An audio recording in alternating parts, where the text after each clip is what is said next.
Слухаємо.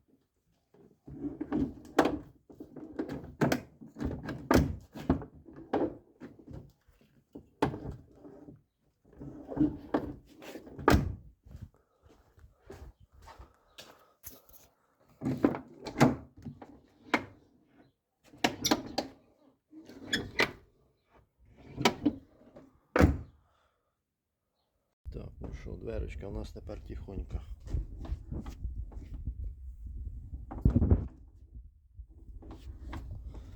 Прийшлось скрити дверку, тому що той механізм не витягнемо просто так. Прийшлось його витягнути, перемити, перечистити насухо.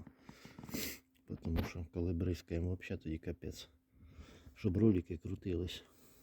І плюс набив рисочку тут наждачечкою, тому що відполіроване вже було. І на роликах набив рисочку невеличку.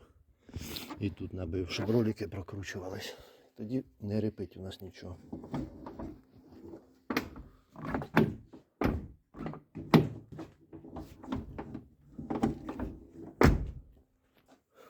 Ну а на лівій така ж буде процедура.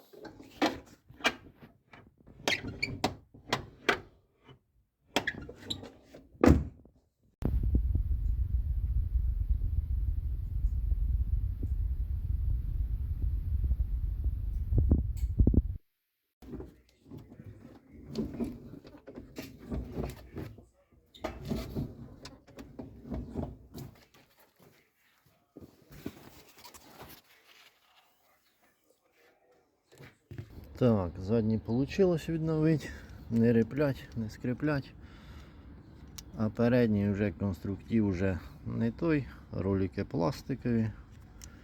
І на роликах у нас він змазаний був, трошки мазуту витер. І на роликах вже у нас канави, вироботка. Тобто, якщо сюди попадає, то він перестає тупо крутитись. Так що передньому кирдик він вже або міняний. Хоча значок Рено, типа, ну не факт. А може зараз таке роблять, капуста вже все.